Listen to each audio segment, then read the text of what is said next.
Hello everyone, welcome back to our channel. I am Dipesh Sutar. In the last lecture, we have discussed wind poem by A.K. Ramanujan. आज हम discuss करने वाले हैं बच्चों, जो pome है अपने वो है रेन ऑन द रूफ, मतलब छत पे जो बारिश होती है ना उसके बारे में ये पोम है. तो ये हो गई हेडिंग्स. ये किन के द्वारा लिखी गई है? ये लिखी गई है कोट्स किन्नी के द्वारा, कोट्स किन्नी के द्वारा. अब बात करते हैं कि आपके कौन से पेज नंबर पे आपको मिलेगी. तो जब आप वो पीडीएफ जो मैंने डिस्क्रिप्शन में डाला है वहाँ पर ये मिलेगी आपको 43 पेज नंबर पर. और अगर आप बुक हार्ड कॉपी जो होती है बुक उसमें जब जाओगे तो आपको ये वहाँ मिलेगी 41 पेज नंबर पर. तो चलो पहले मैं आपको इसकी समरी बताता हूँ कि इसका मतलब क्या है, ये किसके बारे में है. जब बारिश होती है ना, व्हेनेवर रेन्स, जब बारिश होती है तो अपन खुद भी क्या होता है पता है, यादों में चले जाते हैं. या कई बार अपन बारिश की यादों में रहते हैं कि यार उस टाइम जब बारिश हुई थी तो कैसा हुआ था, वो कैसा माहौल था. ठीक है, तो अब यहाँ पर क्या हो रहा है कि जो पोइट है उसकी छत पर बारिश हो रही है तो वो यादों में चला जाता है. और वो कौन सी यादें?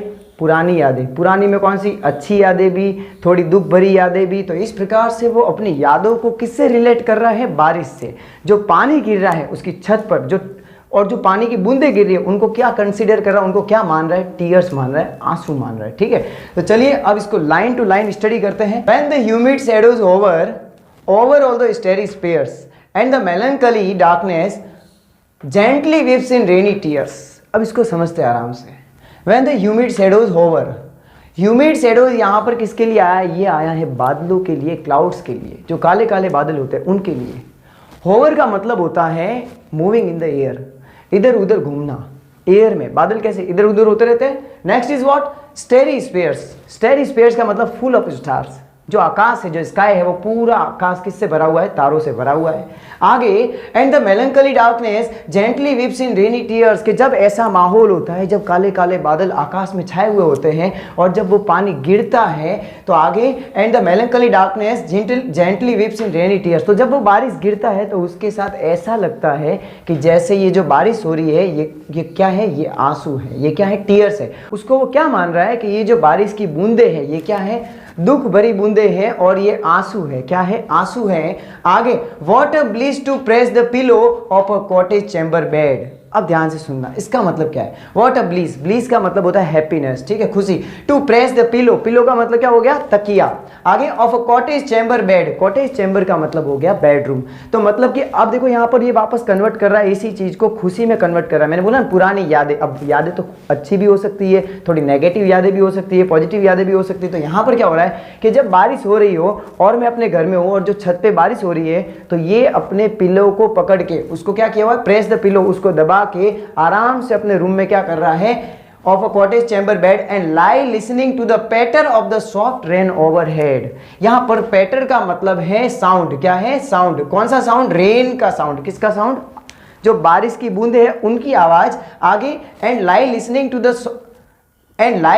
To the patter of the soft rain overhead. Overhead का मतलब जो इसका चैम्बर है उसकी जो ऊपर छत है उसके ऊपर जो बारिश की बूंदें गिर रही है तो ये उसको सुन रहा है और आराम से अपने रूम के अंदर, अपने चैम्बर के अंदर लेटा हुआ है. किसके साथ? अपना जो तकिया है उसको दबाए हुए. तो मतलब ये एक सॉफ्ट वाली फीलिंग है, अच्छी वाली फीलिंग है. Next is what?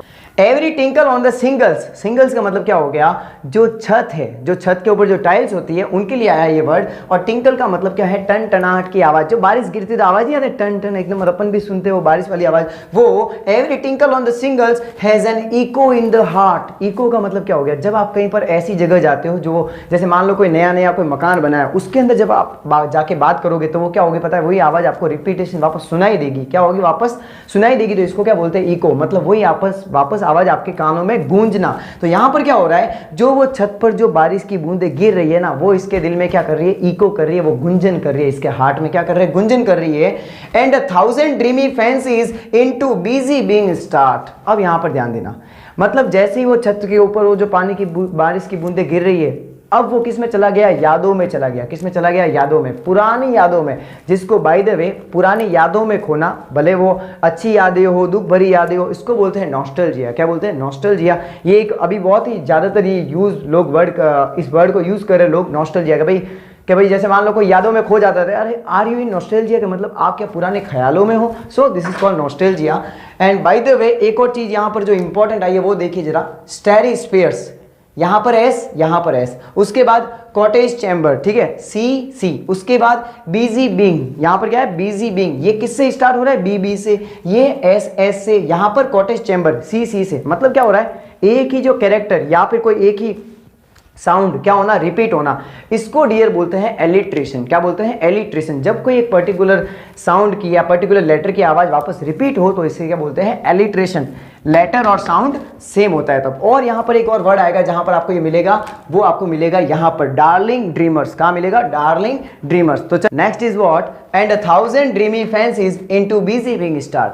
फैंसीज का मतलब होता है डिजायर्स। क्या होता है जो मतलब आपकी कोई इच्छा, मतलब कि भाई मेरे को तो ये काम करना है, कि अगर मैं मान लो पायलट होता तो मैं ऐसे काम करता, ये डिजायर आपकी कोई फैंसीज होना, ठीक है, फैंटेसीज होना उस टाइप से।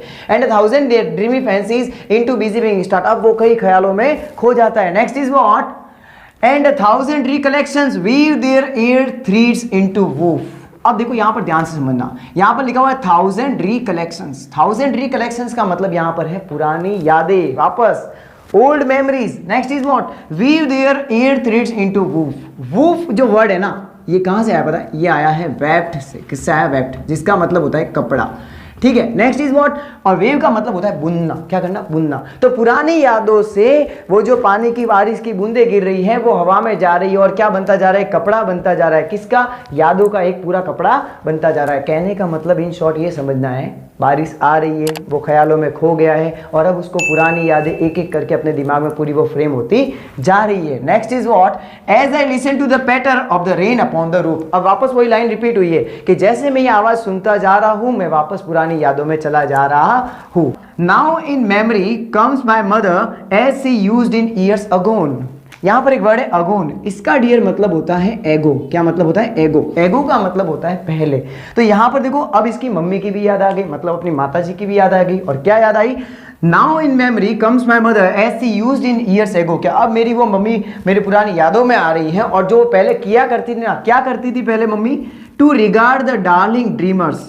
अब देखो यहाँ पर रिगार्ड का मतलब होता है कंसीडर करना, किसी को ध्यान में रखना, द डार्लिंग ड्रीमर्स। अब यहाँ पर डार्लिंग ड्रीमर्स यहाँ पर किसके लिए आया है, यहाँ पर खुद अपने पोइट के लिए भी आया है और जो इसके सिबलिंग्स है मतलब इसके भाई बहन उनके लिए भी आया है। क्या आगे, ere she left them till the don.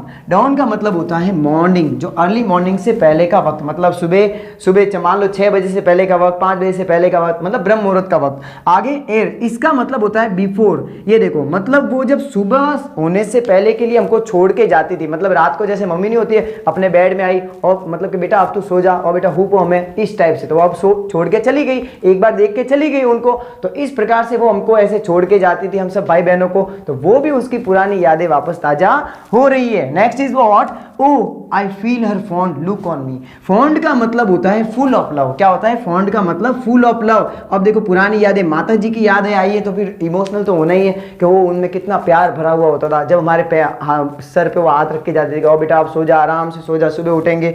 फिर oh I feel her fond look on me as I list to this refrain which is played upon the singles by the patter of the rain।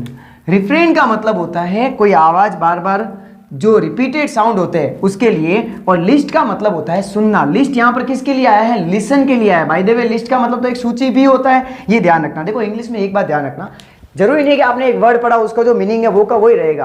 कैसे, अब मान लो date है जैसे example के लिए, ठीक है, डेट का मतलब तारीख भी होता है, डेट का मतलब खजूर भी होता है, डेट का मतलब जब कोई वकील है वो अपने जो उसका क्लाइंट होता है उसके लिए भी डेट होती है, तो उस तरीके से भी डेट होती है बकायदा। तो उसके बाद which is played upon the singles by the patter of the rain. तो अब उसको वापस वही छत के ऊपर जो टाइल्स के है उसके ऊपर जो पानी की बूंदें गिर रही है तो वो उसके कानों में पड़ रही है, वो उसको आवाज सुनाई दे रही है। इस प्रकार से ये पोएम आपके होती है पूरी।